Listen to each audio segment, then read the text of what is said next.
This program brought to you by ACS. Think ahead, create the future, change the world.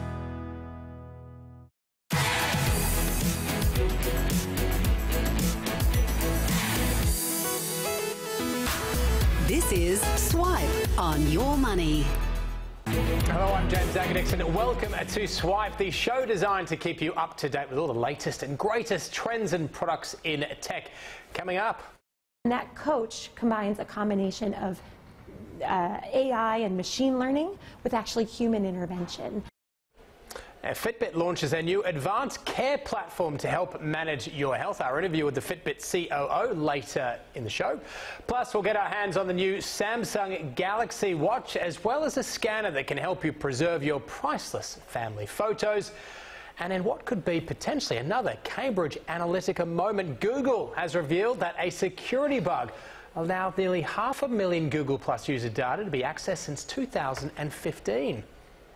In fact, it is to that story we now turn. Google data scandal, as well as really the latest tech news from around the world. And for that, who better to be joined by a senior technology reporter from the Australian, Chris Griffith. Chris, great to have you on. Thank you very much. Yes, absolutely. It's big news. Let's start with Google Plus. Just give us a bit of background. What has happened? Okay, well, Google annually tend to get rid of systems that haven't been working. They do that each year. This year they announced that for Google Plus. They announced something like 90% of users used it for less than 5 seconds on average. So it was a goner. Have you ever used it? Did you ever use it? I did a number of years ago, okay. but not of recent years.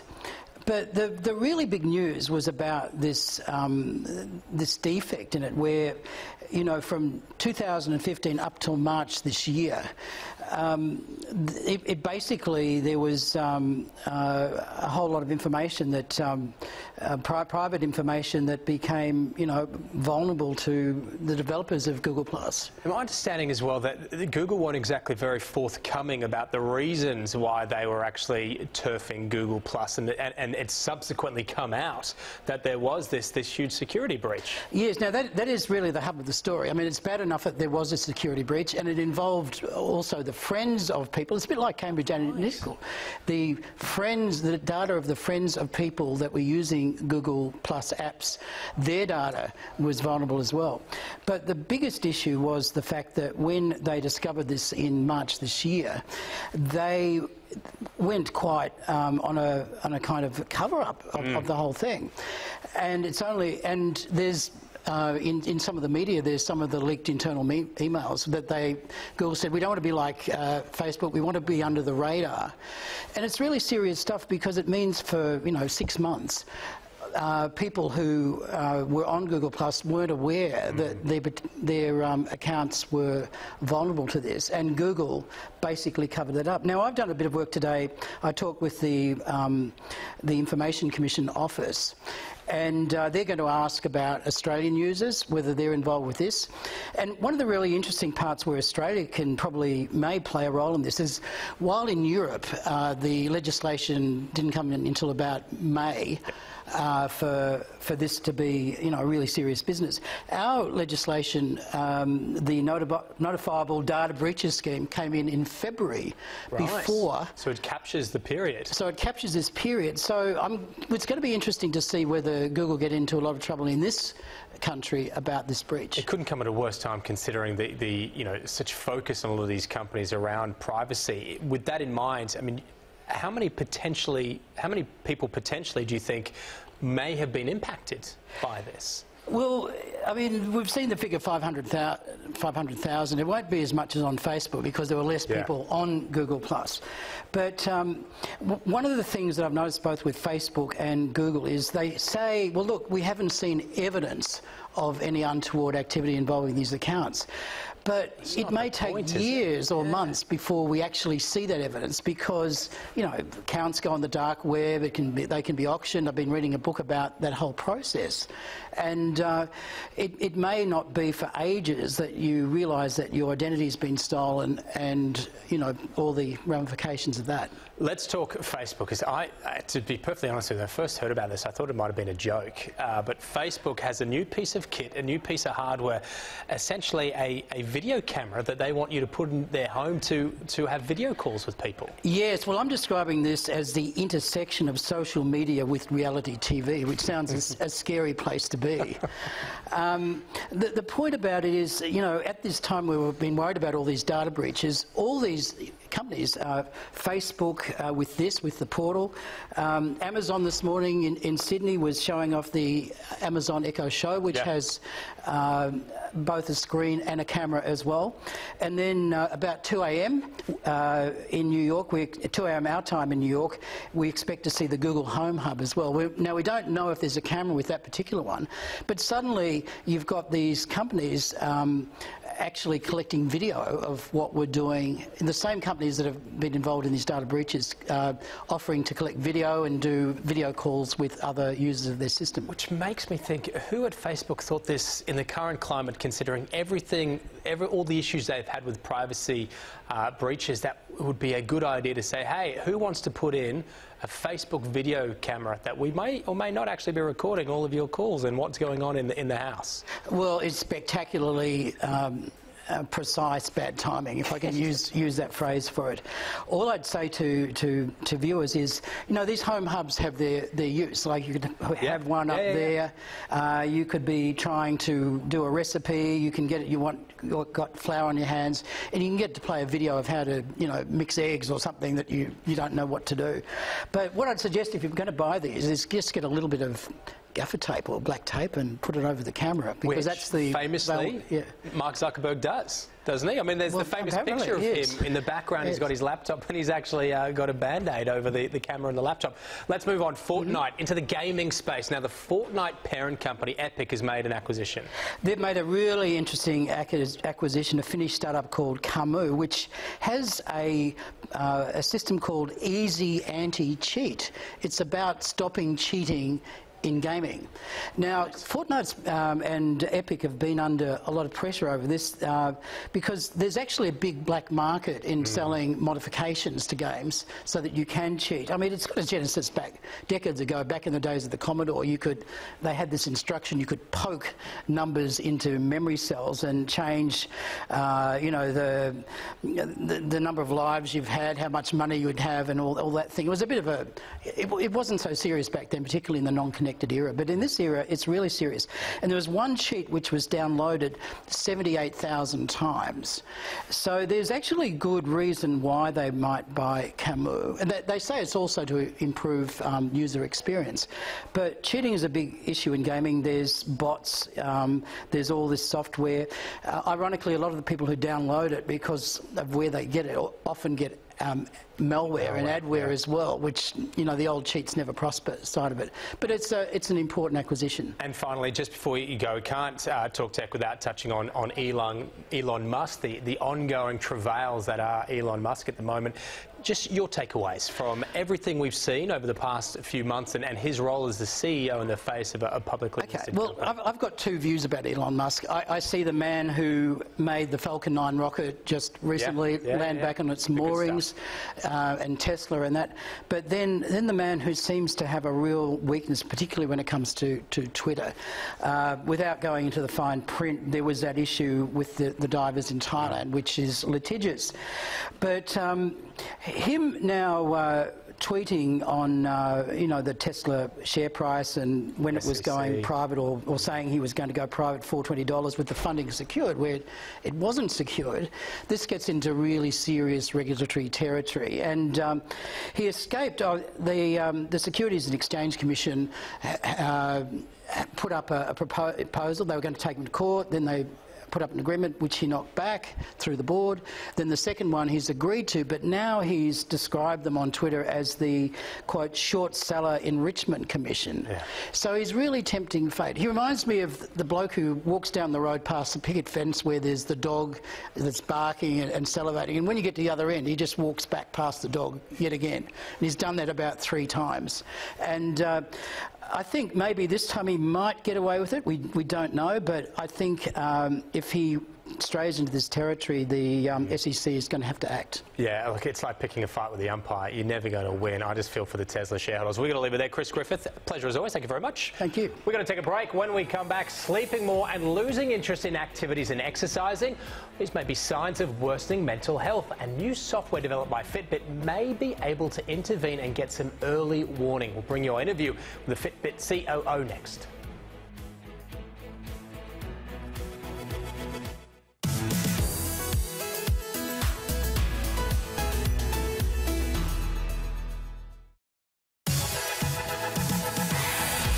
Now, more Swipe on your money.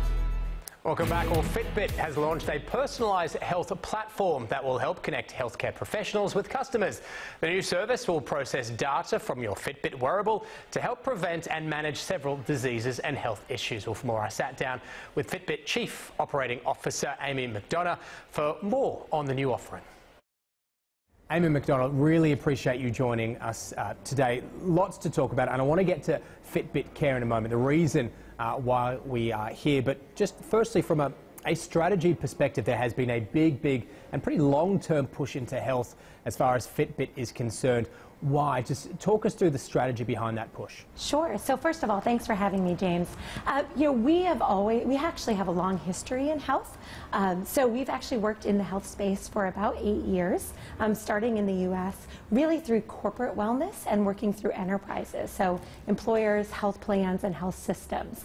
But really, what we have the opportunity now to do is we're able to take our technology, the scale that we have in terms of data and devices and our world brand, and be able to take that global brand to actually forge deeper integrations into the healthcare system. And we think we have the opportunity to have really meaningful both health outcomes and healthcare savings.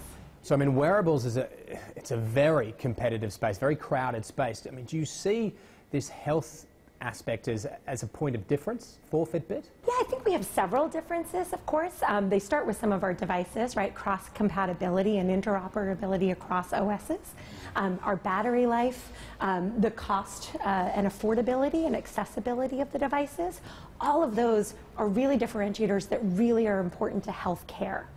You have to offer something that's ubiquitous and allows for all of those feature sets to really work in order to have that impact in healthcare. So, but I do think it is a big differentiator, and it also leans on really our significant experience in this space as well.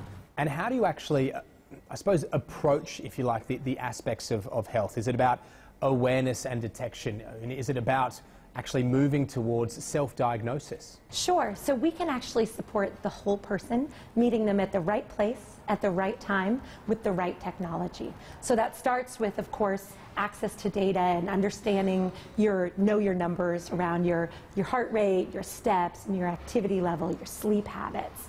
And that's really what I would call, as you suggested, the kind of more do-it-yourself model. So it really starts there. But with all of the tools that we have today now, we have digital interventions that we're able to offer. So that would be things like our ability to have feeds and social groups. And we've got more than 25 million people active in those. And then we're also able to now offer health coaching to those who need it into the enterprise space. Well, that brings us seamlessly to Fitbit Care, the reason that you're actually in the country. You've touched on a couple of the key aspects, but just broadly speaking, just explain what it is. Absolutely. So Fitbit Care, what it does is take our roots in corporate wellness that we've had, so working with employers, health plans, health systems, and with researchers. And it takes our Twine acquisition that we did earlier this year in February, which is a care coordination and care platform that allows you to co-create an action plan with your coach. So as a user, you have access to an application. It's called Fitbit Plus. Works seamlessly with your Fitbit experience, and that pairs you up with a coach. And that coach combines a combination of AI and machine learning with actually human intervention. But it does that in a way that is very scalable and that drives really superior outcomes. Namely, what it does is work with you. So you co-create some goals together. Maybe it's tracking your blood glucose and your step level and your sleep, and maybe even the medication adherence, and getting that right time, right place support from your coach along the way to help drive those little outcomes, those little steps that add up to big results. So it's quite bespoke, is it, to the individual, as opposed to a sort of a one-size-fits-all approach? That's exactly right. People are different, and they need a different level of intervention and motivation, and even at different times in their lives.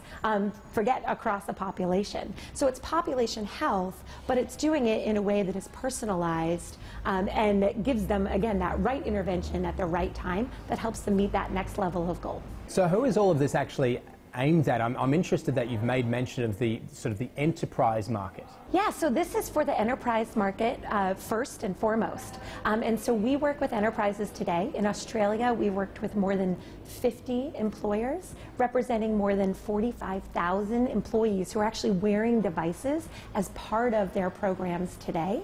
And globally, we've done that at scale. So in the US market, we have more than 1,600 enterprise employers we worked with in 2017 alone.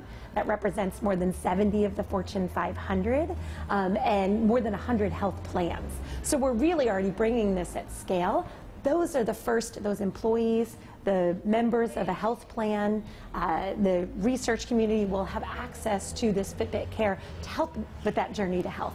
Now, from what I understand, there's a subscription component as well to Fitbit Care that focuses on some of the most common and expensive healthcare problems, if you like, that diabetes, hypertension, and so forth. Just explain that, and as well as, I suppose, the concept or the idea of introducing a subscription model. I mean, is that about diversifying revenue? Sure. So we will work with the payers.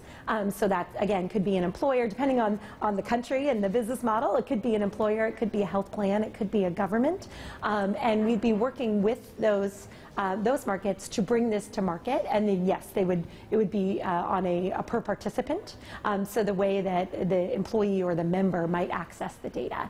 And you are right that we're really focused on kind of 4 primary conditions that we think we can really help with. So that is diabetes, which is a global epidemic and a growing problem. Heart health, so really we think we can have an impact there. Sleep, and mental health. And those 4 are specifically chosen because of the impact that lifestyle changes and lifestyle behavior can have on the outcomes. People might watch this and go, how? Like, how can, from wearing, something on your wrist, actually be able to give clues, insights, indeed measure, certain aspects of your body that lead you to be able to diagnose? I mean, it's quite extraordinary. Just how does it work?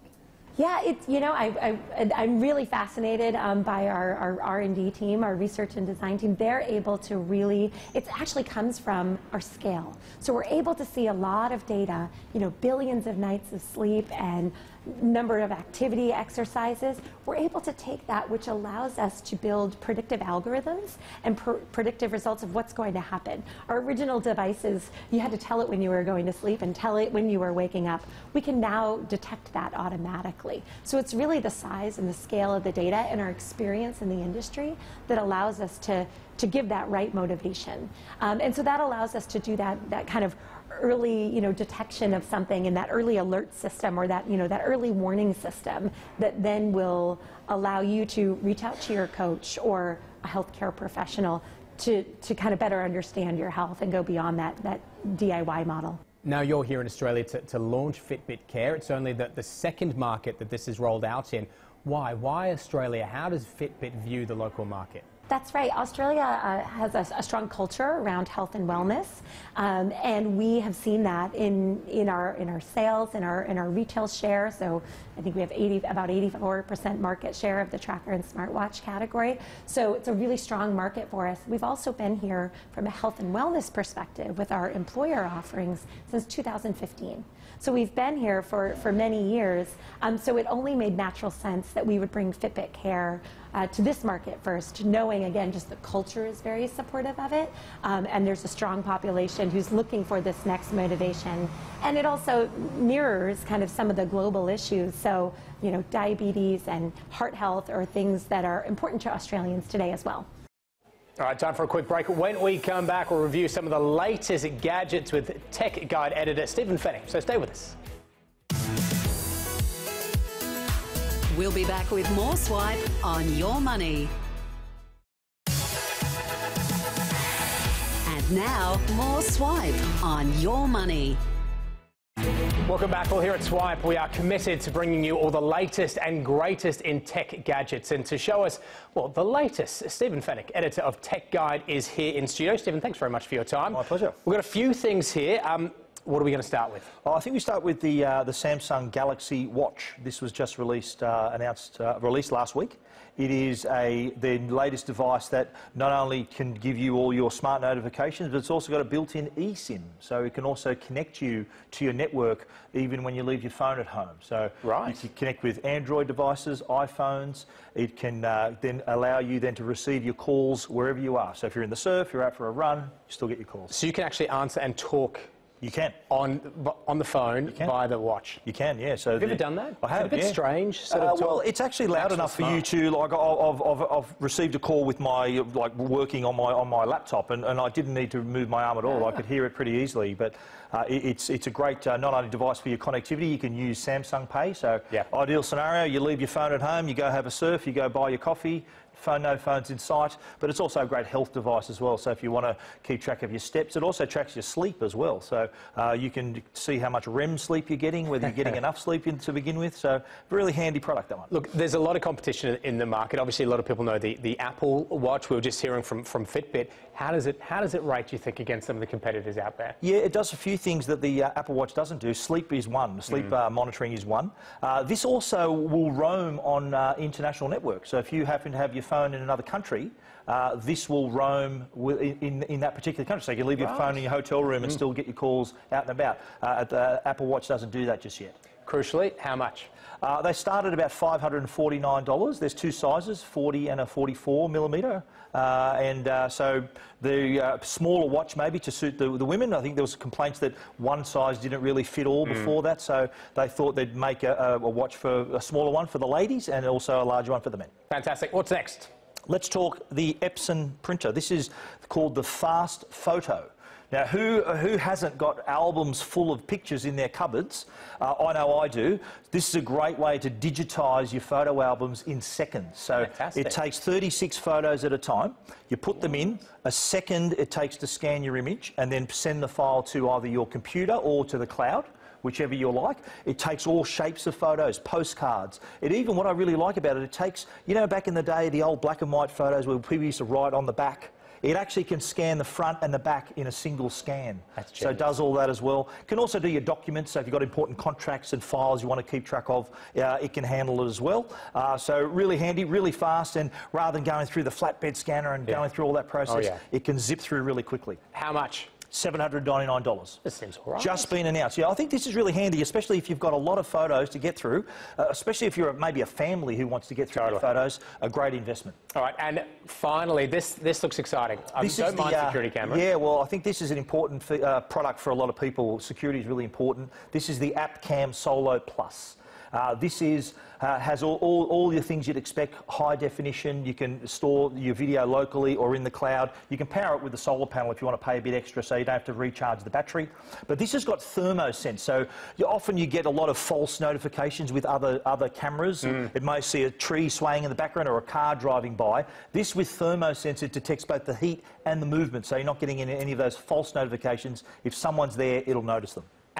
App-based? Yes, it is app-based, yeah, and it's wire-free as well, works inside and out, so in the weather, outdoors, within range of your network, really great way to keep an eye on your home. Again, not dissimilar to that watch, lots of competition out there in the market. Yeah, there is. How do you reckon this one stacks up against some of the others? Yeah, I think, well, the Thermo Sense, I think, is a standout feature, so you're not getting those constant being bombarded with those notifications, so no, I think that's probably the standout feature, but the video quality is as good as the others you'd find, and the app is also great as well. And just finally, how much? I think it's $299, but there's a single, double and triple pack, so you can configure them how you want. Fantastic, some great tech. Stephen Fennick, thank you very much for that. Pleasure, thank you. And that is it for Swipe for this week. Look, you can watch us anytime on 9 Now, Foxtel Go, and on the catch-up section of yourmoney.com.au. I'm James Daggar-Nickson.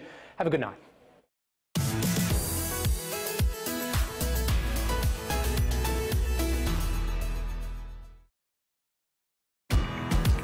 This program brought to you by ACS. Think ahead, create the future, change the world.